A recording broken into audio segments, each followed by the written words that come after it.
en 1949, l'Inde indépendante adopta sa propre constitution. Lorsque les dirigeants du pays y apposèrent leur signature, le monde fut témoin de la naissance de la plus grande démocratie. Une démocratie qui, presque 50 ans plus tard, reste vibrante et prospère.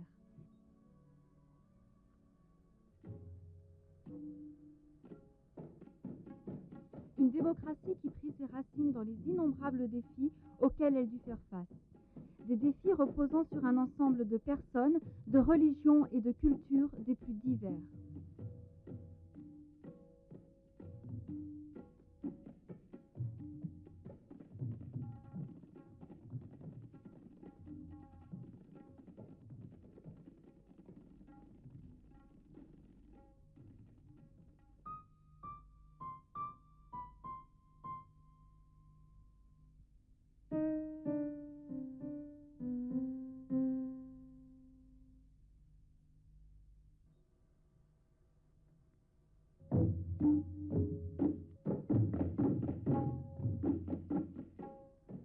La naissance de l'Inde s'annonça comme un événement unique sur l'échiquier mondial. Une autre nation, le Pakistan, fut tirée de cette entité géographique.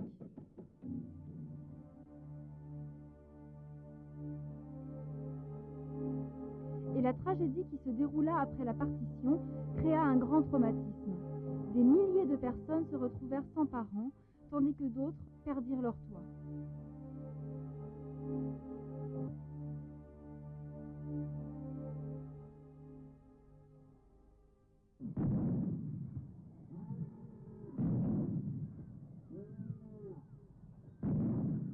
L'Inde naquit avec l'intégration de plus de 500 États princiers.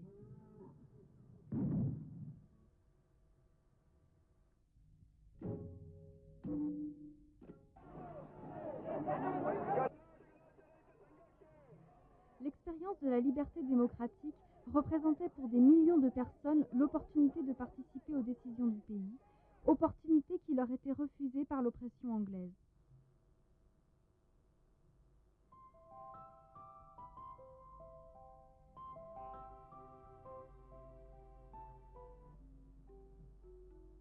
Il y eut des personnes assez courageuses pour sacrifier leur propre confort et leur ambition afin de conquérir la liberté de leur pays. À travers ces longues années d'incessantes batailles, ils forgèrent des liens très étroits avec les gens de leur nation. Pendant des années, ils aidèrent à la création d'un mouvement de masse. Pendant ces années de lutte anticolonialiste, ils maintinrent d'étroits contacts avec des hommes et des femmes ordinaires, formulant les aspirations de ceux qui ne possédaient rien.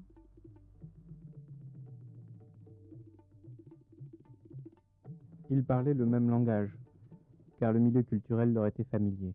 L'endroit, la région, le pays leur était familier. Les problèmes des gens, et leurs griefs aussi. C'est ce qui a donné, je crois, au nationalisme indien sa profondeur. Il a eu en cela, bien sûr, un rôle d'une importance tout à fait considérable, il me semble. Il était très important que depuis le tout début, ce point de vue soit compris, que l'on doit établir le contact avec les masses, que l'on doit comprendre ce que sont leurs désirs et les exprimer, et que c'est de cette façon que les gens peuvent être mobilisés. Autrement, vous ne pouvez pas obtenir un mouvement de masse.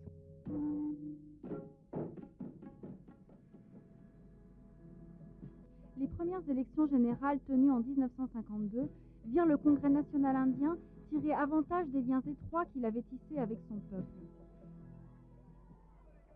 La personnalité de Nehru avait hypnotisé la nation et il fut élu Premier ministre de l'Inde indépendante.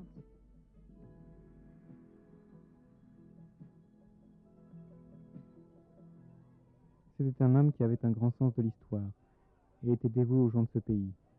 Il inspirait confiance. Il avait une confiance illimitée dans l'esprit du peuple, et eux en lui. C'est pourquoi, je crois, il a été accepté comme le leader incontesté de l'Inde indépendante. Il y avait quantité d'autres leaders à l'intérieur du mouvement, qui faisaient partie de la direction du mouvement à ce moment-là, et par conséquent qui étaient susceptibles de mobiliser pour le Congrès. Mais c'est surtout et principalement Jawaharlal Nehru qui, à ce moment-là, et pendant quelques années, une dizaine en fait, a été l'idole de la nation. Ce qui rendait l'expérience indienne si passionnante, c'était son engagement pour une coopération universelle. La démocratie, comme il est inscrit dans la Constitution, avait été définie pour tous les citoyens, quelle que soit leur caste, leur religion et leur sexe. Elle donna le droit de vote aux femmes bien avant certaines démocraties occidentales.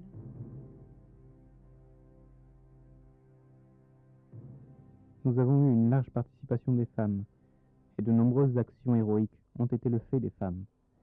Tout cela a contribué, je crois, à la prise de conscience de l'égalité de droits entre hommes et femmes.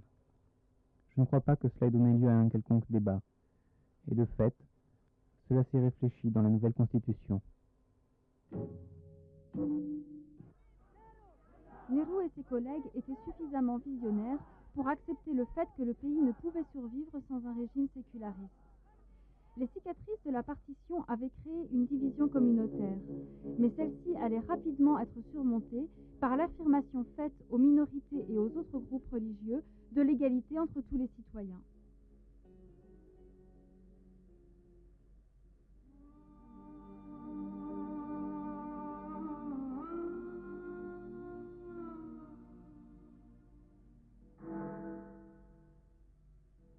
Le sécularisme allait devenir la pierre angulaire de la démocratie indienne. La laïcité a une longue histoire en Inde. En fait, le mouvement national indien a accepté la laïcité en même temps que la plupart des pays européens. La laïcité fait son apparition sur la scène mondiale lors de la Révolution française, à la fin du XVIIIe siècle, et s'est répandue en Europe au XIXe. Et ensuite, elle est venue en Inde. L'intelligentsia indienne, en particulier, était très fortement sécularisée. Elle était consciente qu'incontestablement, une société multireligieuse comme la société indienne ne peut pas fonctionner sur d'autres bases. Le Congrès national indien avait joué un rôle fédérateur. Dans les années où il fut à l'avant-garde des batailles pour la liberté du pays, le Congrès avait dû coopérer avec l'ensemble de l'opinion publique. Cependant, bien avant l'indépendance, des éléments isolés avaient commencé à déserter le Congrès.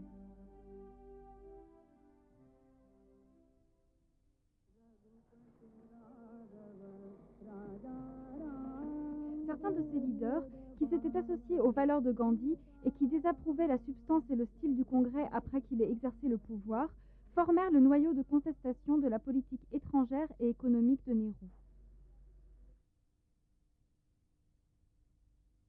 Différentes vues et différents courants ont toujours entraîné la démocratie. Et ces courants, qui déchiraient le Congrès, ont prouvé que le Congrès avait la capacité de nourrir différents points de vue, de concilier différents points de vue, de respecter aussi différents points de vue. C'est pourquoi, je crois, la démocratie indienne a été renforcée.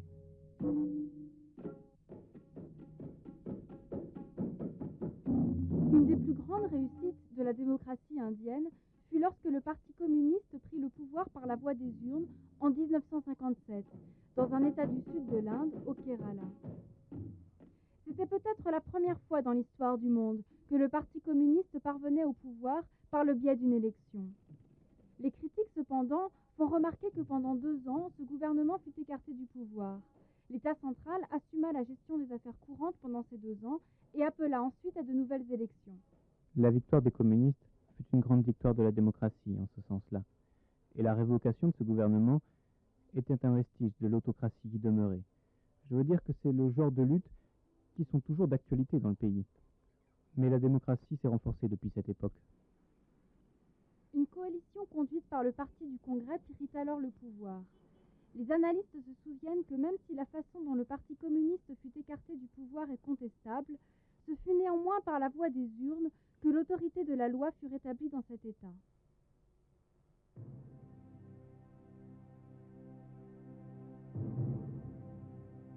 La mort de Nehru en 1964 mit fin à une époque de la vie politique indienne. Cependant, ces 17 ans au pouvoir avaient permis à la démocratie indienne de s'enraciner dans le pays.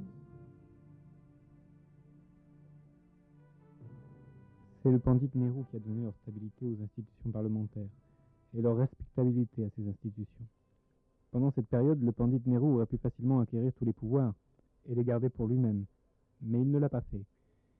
Il a essayé d'établir l'autorité des institutions parlementaires.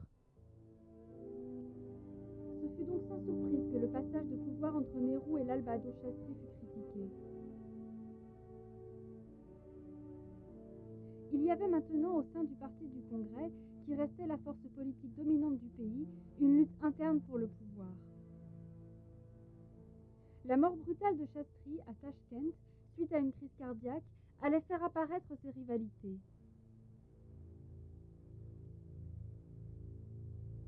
On demanda à Indira Gandhi, la fille de Jawaharlal Nehru, de prendre la direction du parti du Congrès.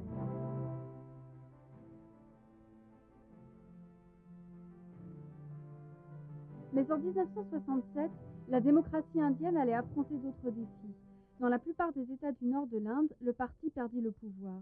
Une coalition gouvernementale remplaça le parti du Congrès au pouvoir.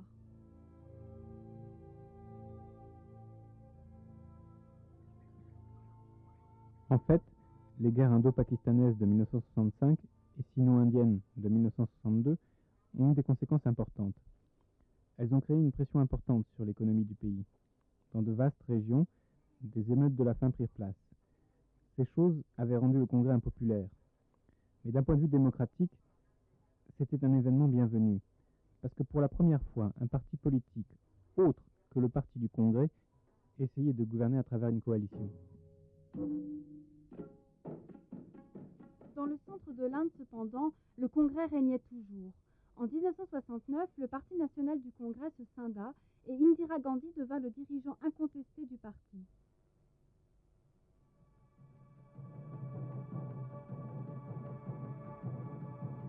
Après la guerre de 1971 contre le Pakistan, qui vit la naissance du Bangladesh, Indira Gandhi était au zénith de sa popularité. Mais au cours des années qui suivirent, son image allait être écornée. Les accusations rampantes de corruption allaient conduire à des manifestations populaires contre le gouvernement. Les appels à la démission du gouvernement furent lancés par des vétérans de la lutte pour l'indépendance et le dirigeant socialiste J.P. Narayan. Il a fait deux choses. La première, il est parvenu à rassembler les partis politiques dans une coalition. La deuxième, il a donné un contenu à cette coalition. Il a dit « c'est un mouvement en faveur d'une révolution totale ». On lui a demandé « que voulez-vous dire ?» Il a répondu que le système dans son entier devait être attaqué. En 1975, Indira Gandhi était Premier ministre et pour aggraver ses problèmes, une décision de justice de la Haute Cour d'Allahabad la condamna pour fraude électorale.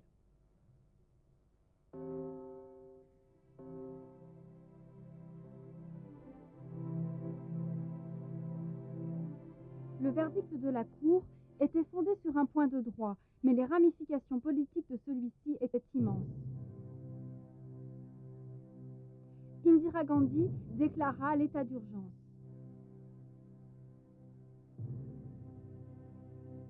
Elle fit arrêter tous les dirigeants de l'opposition et imposa la censure.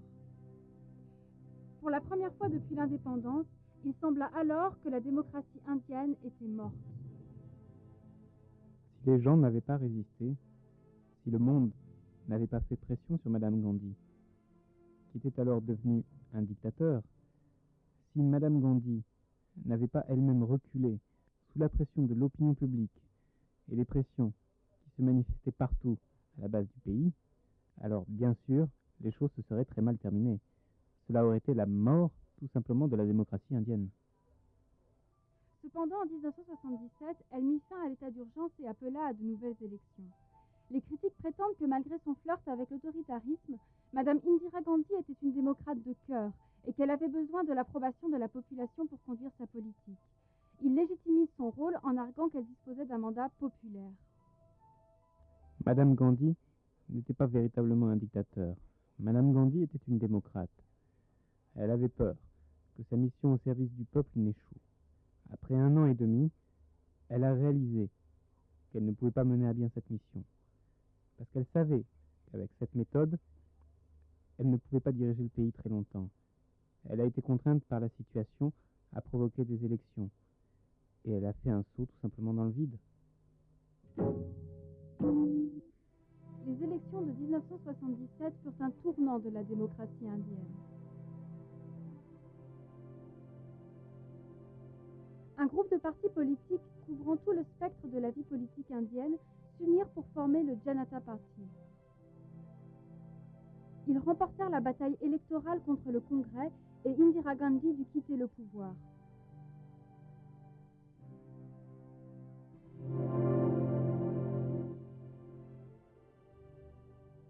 C'est l'angoisse du peuple indien, qui voulait réaffirmer son droit. D'une façon ou d'une autre, les gens avaient le sentiment qu'ils avaient été blessés.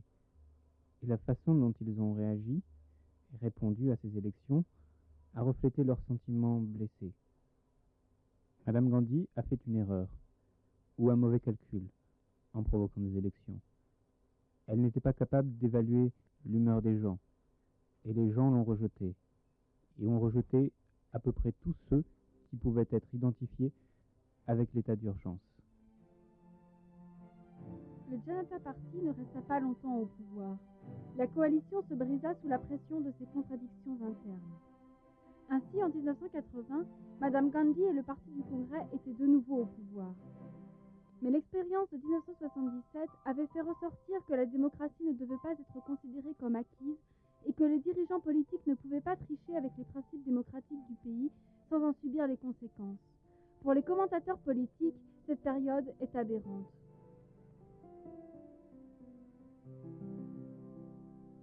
C'était une aberration. Une aberration ne peut pas durer très longtemps. La raison pour laquelle elle a pensé à cela, c'est que le pays, selon elle, avait besoin d'une thérapie de choc. Une thérapie de choc était nécessaire pour remettre les choses en ordre. Mais une fois que ce but avait été atteint, il fallait que les choses reviennent à la normale. Les hommes politiques doivent dorloter les gens et les supplier de voter pour eux. Je pense que c'est pourquoi notre démocratie a survécu et celle de nos voisins a péri. Parce que pour nous, c'est devenu une habitude. Et nous choisissons et nous chérissons vraiment notre droit de changer de dirigeant quand nous le voulons.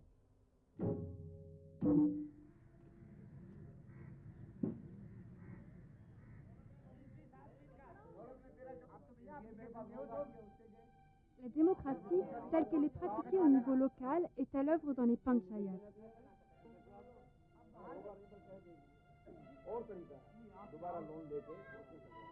Le panchayat, c'est-à-dire le conseil de village, est la forme traditionnelle d'autogestion du village.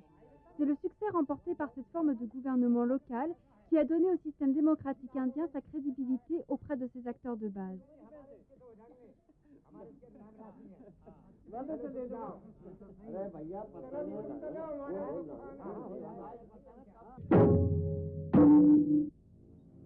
Mais si cette démocratie a survécu à 50 ans de turbulences économiques et de tensions sociales, les observateurs l'expliquent par la vitalité des institutions que sont la presse indépendante et énergique et le système judiciaire toujours vigilant.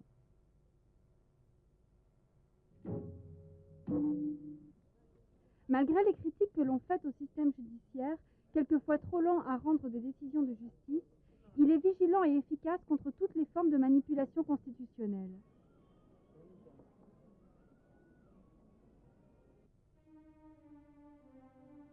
La forme du système judiciaire a été empruntée aux Britanniques. En fait, la Cour suprême a été remplacée en 1950 par la Cour fédérale. Et pendant toutes ces années, dans une série de jugements qui ont fait date, le pouvoir judiciaire a conservé son indépendance vis-à-vis du pouvoir exécutif. Dans de nombreux cas aujourd'hui, l'action du pouvoir exécutif est contestée par la justice. Et la justice examine de près ces affaires.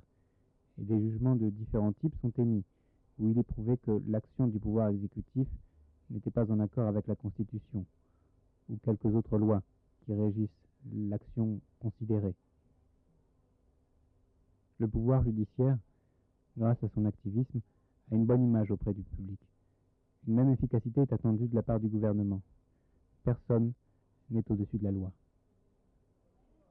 Le système judiciaire indien est si solide que le dernier débat dans les médias tourne autour de la question des avantages et désavantages de l'activisme judiciaire. Les procédures publiques de règlement des litiges permettent au peuple d'avoir accès au tribunal.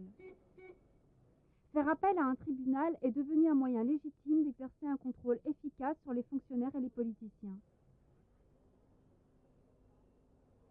S'agissant spécifiquement de l'Inde, Le rôle qui est assigné par la Constitution au pouvoir judiciaire est celui d'un chien de garde. Quand elle fonctionne comme un chien de garde, elle donne l'assurance que la législature et le pouvoir exécutif respectent les limites qui lui sont assignées par la Constitution.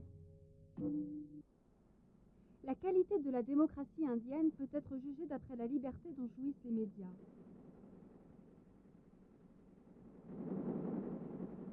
Les médias indiens sont remarquablement indépendants, qu'ils soient de langue anglaise ou de langue régionale. La presse du pays reflète les divergences d'opinion et est la plupart du temps très critique à l'égard de l'élite politique et du gouvernement. La presse est à l'origine de la chute de certains dirigeants et politiciens de premier plan. Le journalisme d'investigation ne révèle pas seulement les malversations des particuliers, mais aussi s'attaque à celles des gouvernements des États.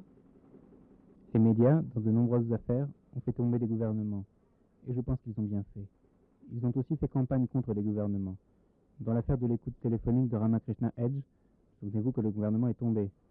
L'affaire de l'Indian Express, à l'époque d'Arun Shourie, elle a fait date dans l'histoire du journalisme d'investigation.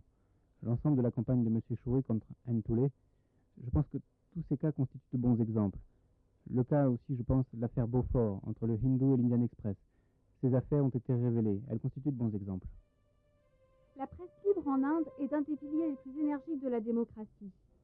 La vigilance du quatrième pouvoir est marquée par le nombre époustouflant de journaux et de revues publiés à travers le pays. Bien que le pays soit affecté d'un faible taux d'alphabétisation, il existe une faim insatiable d'informations et de nouvelles. Quel genre de démocratie ce serait s'il n'y avait pas d'information? Regardez, la démocratie est tout entière dans des choix informés. Et comment les gens font-ils des choix informés?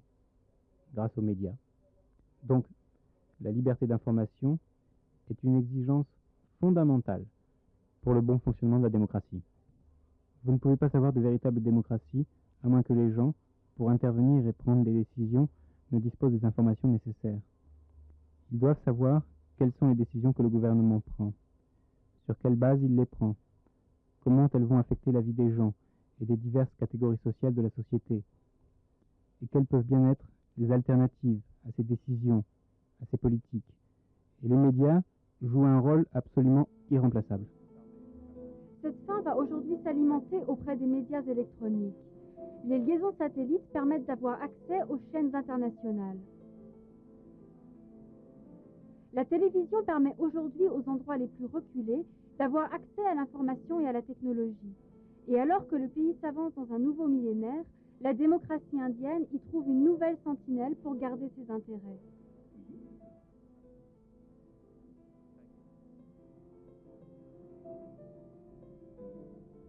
Les médias électroniques vont jouer un rôle crucial dans le pays. Et la télé va avoir un impact considérable sur les comportements des gens, leurs décisions, leurs idées. Cela prendra quelque temps, mais à terme, cela aura des conséquences très importantes.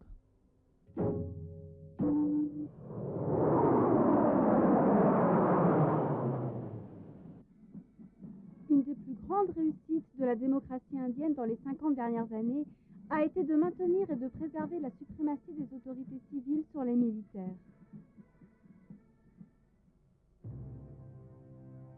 Et ceci en dépit du fait que ces autorités civiles aient dû affronter depuis l'indépendance des insurrections ethniques et séparatistes et un terrorisme transfrontalier.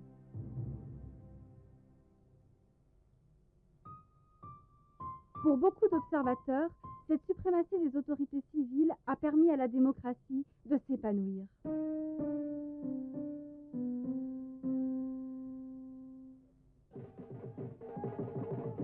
Avec 50 ans de tradition démocratique enracinée dans la conscience de la nation, les batailles électorales ne s'expriment que dans un vocabulaire démocratique.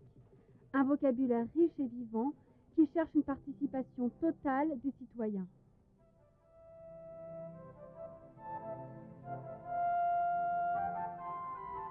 Bien que cette passion démocratique ait été la cause de certaines modifications des lois électorales du pays, les observateurs relèvent que cette pratique turbulente de la démocratie est empreinte de vitalité. Elle est la preuve que cette forme de gouvernement du peuple, par le peuple, pour le peuple, est ici pour durer. Vande Mataram. Vande Mataram.